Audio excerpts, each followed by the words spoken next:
Okay, well, thank you for taking the time out of lunch rush. No problem. So I've been talking to Anton over the past week or so, and one point we discussed just now was the idea of living a sort of a clean life, a life with certain sacrifices, I suppose.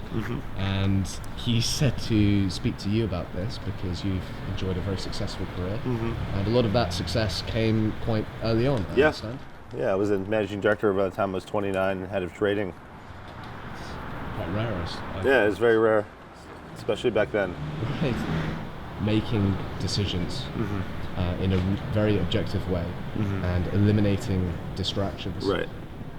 Would you say that you had to do this sort of to achieve success at Oh yeah, absolutely. So the thing is, when you're young and successful on Wall Street or anywhere, you end up with a lot of hangers-on, a lot of friends, a lot of distractions. All of a sudden you have money. Fake friends too. Fake friends, right. You have a lot of money, and all of a sudden everyone wants to be your friend. When you go out, everyone wants to hang out with you. There's a lot of distractions in which distract you away from the thing that actually got you to be successful. Right. So you need to eliminate, you have to tighten your circle, make sure you know who your real friends are and keep those close, and avoid the distractions of the people that are just looking to essentially leech off of your success. To retail traders, I think the most important thing is to make sure that you treat this like a job. Allocate time, allocate hours specifically every week to your craft. And being disciplined is what's going to get you ahead. Sometimes you have to give up some social events, or sometimes relationships weren't so easy because you're giving time to your job and you're treating that as a relationship. The key is you need to have balance. You can't spend 24/7 into your job. You need to have friendships, you need to have relationships, but there needs to be understanding that there are boundaries. There has to be an understanding that your job is important to you, but so are your personal relationships. So separating the time.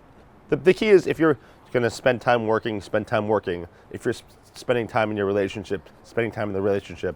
If you're spending time with your partner and you're doing work at the same time, that doesn't really work for either one, because you're not doing your job well and you're not handling your relationship well.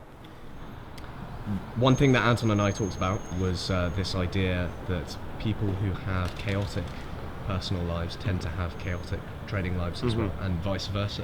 Was this something that you observed during your career? That is something I observed, but I found that the best traders are the ones that handle chaos well in both their personal lives and their trading careers, because you're going to find there's going to be events that are unexpected that happen in your personal life and in trading. So you need to be able to handle those calmly. And I think the guys that handle their personal lives with less chaos handle trading much better. When chaotic events occur, they handle them rationally and unemotionally.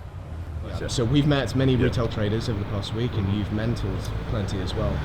Is there one piece of advice, one attitude that you advise them to have? Yeah, absolutely. So there's a saying in golf that says that the course is in front of you, which means that whatever has happens in the past, you can't control. You can learn from it, but your success is in front of you. So spending time dwelling on what you could have done is time wasted, instead of worrying about what you can control, and that is the future, not the past.